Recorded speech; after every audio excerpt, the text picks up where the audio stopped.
Ya, Assalamualaikum warahmatullahi wabarakatuh. Selamat datang teman-teman semua pada kelas pembelajaran Big Data Analysis for Sustainable Development.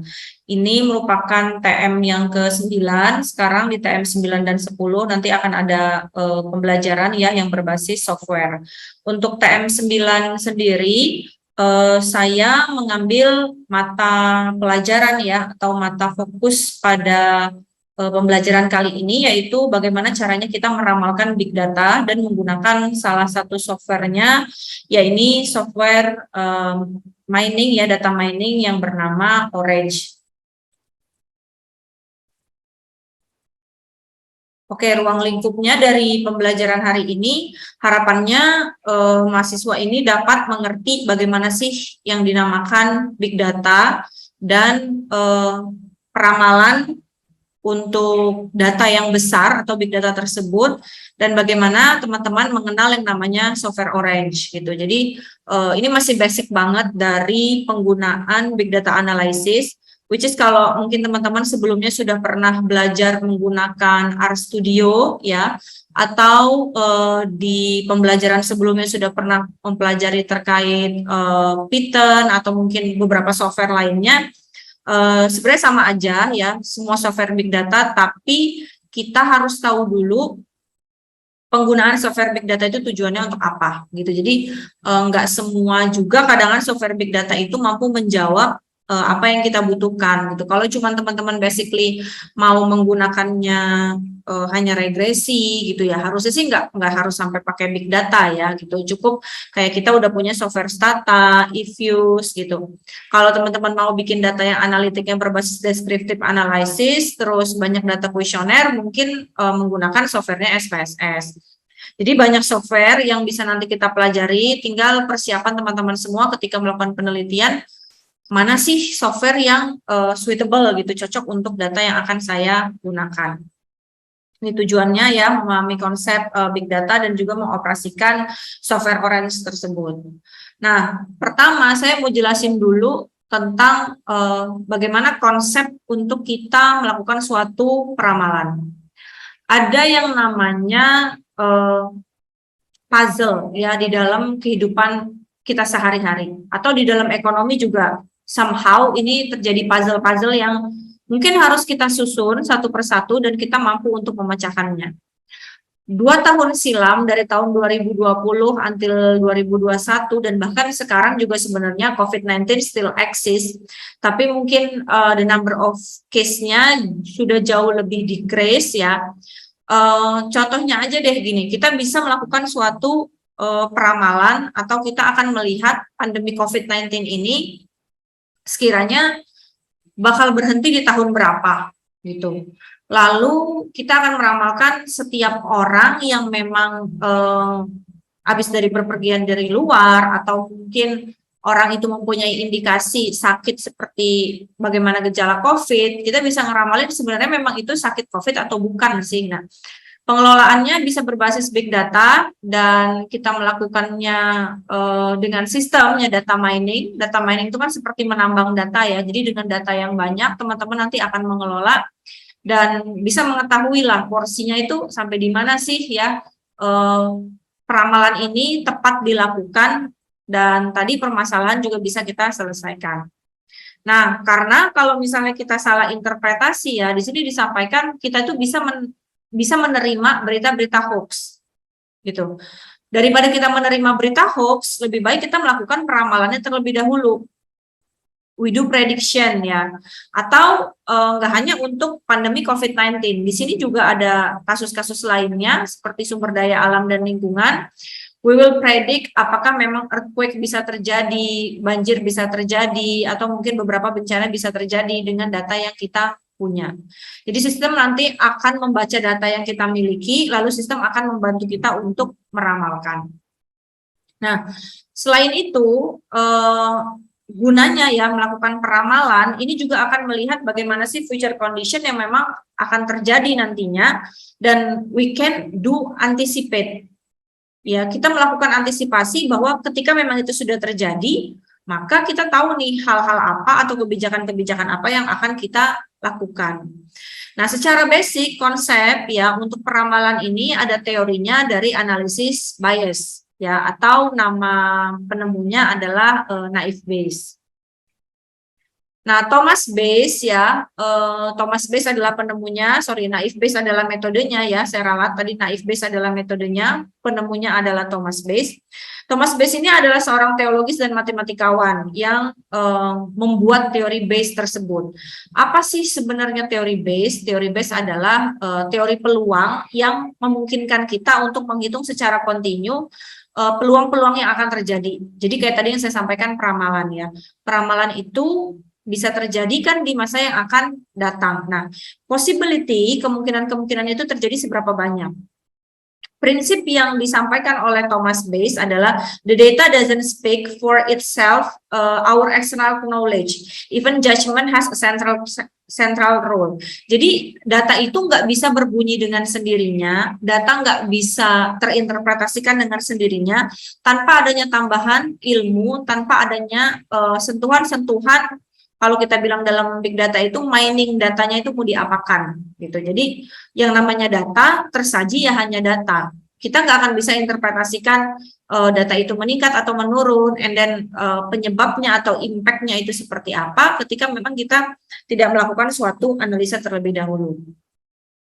Nah, di dalam prinsipnya naive Bayes ya atau prinsip Bayes, ini ada prinsip Occam-Razor.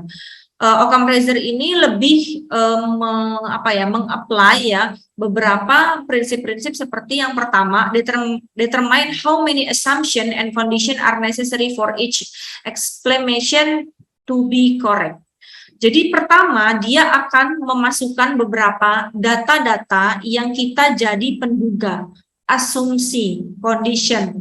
Nanti misalnya kalau saya example data yang saya miliki yaitu data COVID. Jadi misalnya ada orang suhunya 38 derajat Celcius, terus batuk kering, terus lagi habis dari berpergian keluar kota. Jadi ini asumsi yang pertama, dia akan memasukkan seluruh kejadian-kejadian yang diterima oleh objek yang pertama, ya, conditionnya juga. Dan yang kedua dia sampaikan adalah if an explanation ya requires extra assumption or condition, demand evidence commensurate with the strength of each claim. Nah, nanti dalam suatu data dia akan membaca, anggaplah seperti ini. Oh, kok yang muncul orang selalu suhu badannya 38 derajat Celcius, itu pasti selalu batuk. Kalau dia batuk, pasti dia berpergian ke luar negeri. Nah, it's mean like an explanation requires extra assumption yang dia sampaikan di sini. Jadi lama-kelamaan, data yang kita masukin, data yang kita olah, data yang kita mining tadi, dia akan membuat suatu pola. Maka akan terjadilah nanti peramalan. And the last prinsipnya adalah extraordinary claims require extraordinary evidence. Dengan semakin banyak bukti yang luar biasa yang bisa kita masukkan terhadap suatu objek, ini pasti akan menghasilkan hasil yang juga luar biasa gitu. Jadi kalau misalnya kita semakin banyak mengkategorikan gimana sih cara seseorang tersebut kena COVID dengan data yang semakin lengkap, maka akan semakin baik hasil yang akan kita dapatkan. So, how do we naive Bayes bisa bisa melakukan suatu peramalannya? Di sini konteksnya research management. Yang pertama, dia harus prediksi dulu. Tadi yang saya bilang data-datanya kita masukin dulu nih, kita klaim datanya ya, kita mau prediksi. Terus kemudian dia juga bisa bersifat prediction dampak dari perubahan iklim, bencana. Ya, kalau ini tadi konflik masalah, kalau yang ini adalah bencana. Nah, yang ketiga, dia juga bisa early warning detection pada kerusakan lingkungan. Jadi kalau misalnya pertama kita melihat akibat adanya pemilu, apakah akan menimbulkan demo berkepanjangan atau bisa menimbulkan kenaikan harga bahan bakar ya berkepanjangan. Yang kedua, apakah memang setiap datangnya musim hujan ini bisa menyebabkan terjadinya banjir, gempa bumi dan lain-lain secara berkepanjangan. Dan the last, ini jadi warning detection. Ketika adanya hujan, ketika misalnya kita sambungkan lagi dengan beberapa isu-isu sosial, adanya demo, ini akan menyebabkan kerusakan lingkungan atau enggak. Nah, dipredik dan dia juga bisa melakukan warning sementara gitu kan. sudah diperingati gitu bahwa ini akan terjadi nih suatu bencana. Jadi what should we do gitu? Apa sih yang harusnya kita lakukan? Di sini untuk Bayesian learning cycle-nya ya, bagaimana naive Bayes itu nantinya sistem naive Bayes akan mempredik suatu data yang sudah kita masukkan. Di sini sifat penelitiannya adalah deduction to induction ya. Kalau dia mulainya ke sini dahulu, jadi misalnya dari prior knowledge, dari fenomena atau ilmu yang kita miliki, lalu we can predict. Ketika kita sudah prediction, it will be have a problem or not, and then we have a data. Ketika kita sudah punya data, and then we can predict a lot of the data with the prediction error. Gitu. Jadi dengan semua data yang udah kita punya, terus kita prediction lagi, masukin ke dalam software, ini bakal berubah nggak gitu datanya. Kayak contohnya tadi saya bilang, kalau orang dengan suhu 38 badannya, ketika dia batuk, dia juga pasti berpergian ke luar negeri, terus mungkin berat badannya di bawah 50 kilo, the result is dia punya sakit COVID gitu kan ya. Kemudian ketika kita prediction, kemungkinan bisa jadi ada beberapa data yang dibaca oleh naive Bayes yang harusnya, yang hasilnya dia adalah kena pandemi COVID-19, tapi ternyata pas dipredik, wah dia jadi nggak kena nih gitu. Nah, alhasil itu bisa menimbulkan knowledge update. Jadi apa sih sebenarnya yang nyebabin kok dengan orang yang suhunya 38 juga berpergian ke luar negeri, terus dia juga misalnya beratnya under dari 50 ya, dari 50, ini apa sih yang nyebabin kok dia bisa nggak terkena pandemi COVID-19 gitu. Maka nanti akan kita lihat variabel-variabel lain atau indikator-indikator lain yang kita adjust dalam penelitian ini. Apakah memang ada satu hal yang menjadi perbedaan gitu. Oh ternyata ternyata dalam suatu data dilihat dia berpergian ke luar negerinya tidak lama gitu. Jadi sehingga pandemi COVID-19-nya tidak menyerang kepada seseorang tersebut. Nah ini nanti akan lebih menariknya ketika memang kita mengelolanya di dalam software Orange tadi. Sehingga dalam prinsip Bayesian ini adalah the first belief ya atau keyakinan awal ini akan menimbulkan new evidence, bukti baru, lalu bukti baru ditambah dengan keyakinan awal akan menghasilkan adjusted improved belief. Ya. Bagaimana nanti dari keyakinan baru dan bukti baru dan keyakinan awal kita akan mendapatkan data-data baru yang dapat mendukung dari suatu prediction tersebut. Kalau dirumuskan, rumusnya seperti ini ya, ini adalah posteriornya ya, jadi dari fungsi P, CX-nya, lalu likelihood adalah keyakinan awalnya ya, lalu kemudian ini adalah evidence, bukti-bukti yang semuanya ada, dan ini adalah prior, bisa dibilang seperti bukti yang baru. Dipermudah lagi, misalnya ditampilkan di sini, jika D adalah data dan H adalah hipotesis, biasanya hipotesis per data yang ada, maka dapat kita hitung hipotesis dikali dengan hipotesis dikali dengan data per hipotesis dibagi dengan data yang ada. Jadi nanti posteriornya yang paling tinggi dapat menghasilkan dengan rumus hipotesis dibagi dengan data, atau kalau prior probability hasilnya adalah hipotesis dan likelihoodnya hasilnya adalah data per hipotesis. Nah ini yang tadi saya sampaikan, nama softwarenya adalah software Orange ya. Lalu kemudian train datanya di sini yang saya miliki ya, dari pelatihan jenis data misalnya jenis SDA ya. Ini SDA-nya yang tambang, hutan, perikanan, minyak ya.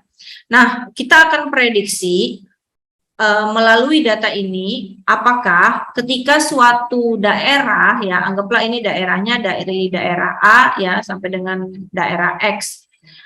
Apakah daerah tersebut dengan memiliki jenis SDA tambang dan jumlah penduduknya sebagian besar banyaknya dari migran, lalu perusahaannya multinasional, jika kepala daerahnya politisi, pasti dia akan konflik.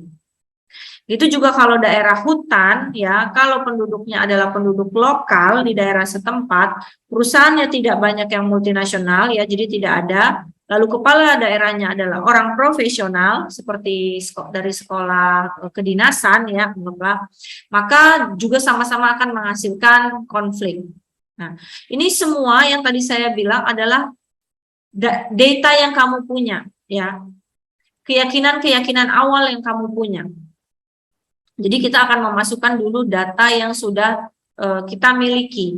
Nah, kemudian jika kita masukkan lagi daerah yang baru ya, 2 daerah yang baru, ternyata ya di sini kita dapat memprediksi apakah benar jika memang daerahnya tambang jenis SDA-nya, penduduknya ini campuran, ada yang migran, ada yang lokal, lalu ada perusahaan multinasional dan kepala daerahnya adalah profesional, apakah dia akan menghasilkan daerah yang konflik gitu. Nah, ini bisa dipredik melalui software Orange tersebut ya, teman-teman. Jadi kita tinggal masukkan saja software data-data ini kepada software Orange-nya ya. Nanti akan kita lihat nih. Kan kalau yang di sini dia belum ketahuan terjadi konflik atau tidak.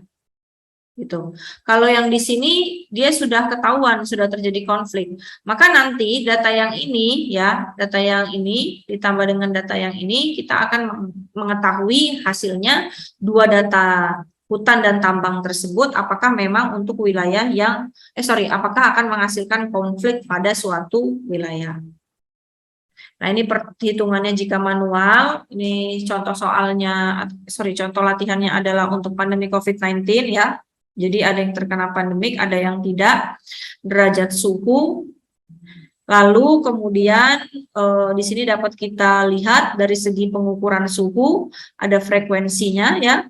Kalau orang 30 derajat 37,5 lebih dari 3 yang kena COVID ya.